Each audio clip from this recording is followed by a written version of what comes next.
Welcome to lesson 2. In this lesson, we are going to be talking about the jokingly called elephant in the sewing room, tension. You're going to learn what exactly tension is and what it does, where to find and adjust the setting on your sewing machine, and how it can affect your sewing and why you should be aware of it but not intimidated by it. So exactly what is tension?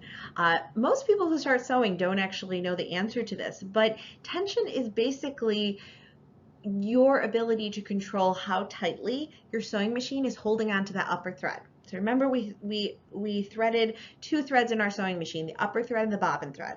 When we put the upper thread in, we put it through a whole bunch of different thread guides that were to help control the thread.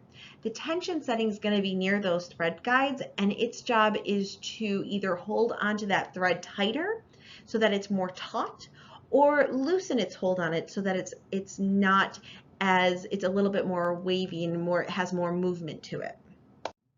Think of it this way. If you had a rope in front of you and you grabbed that rope with your hand, let's pretend that rope is the thread and your hand is the tension setting.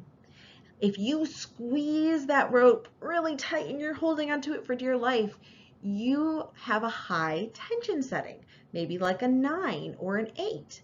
But if you just kind of casually hold that rope and let it slide through your hands, not really controlling it too much, just letting it do its thing, you just want to have a hand on it, you might have a low tension setting, like a 1 or a 2. So tension is just that. It's as simple as that. Your machine is giving you the ability to control how tightly it's holding that thread, how taut the thread is. In just a second, we're going to talk about what settings to use with what fabrics. But before we get there, I want you to find your tension dial on your sewing machine. Most likely it's located on the top or the front of your sewing machine near those upper thread guides. If you have a digital display though, there's a chance that it's probably on there as well. Your numbers here are going to be going between 0 and 9, 0 being low, 9 being high, but you also note that there's probably either a box or a line between the numbers 3, 4, or 5 because those are average middle of the road tensions. So let's talk about what tension settings you should use for what fabrics. Low tension is referring to tension 0 to 3. These lower tensions you want to use with fabrics that don't do well with having a lot of pull on them. Things like a organza, a satin, most fabrics that will run on you, you're not going to want a high tension on because you want to have that looser thread to go through the fabric. If you don't have the right tension on this type of fabric, what happens is it puckers.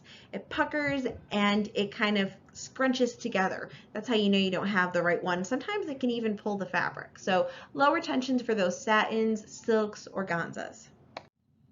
High tension would be referring to 7 to 9. This is what you want to use on your jerseys, your knits, your spandex. Those particular fabrics, a regular sewing machine has a harder time sewing through because even with a stretch needle, which I suggest using, the needles have a hard time getting in and out of that fabric. So having a higher tension helps you because you really have a lot of control over that thread going in and out of the fabric. It results in less missed stitches.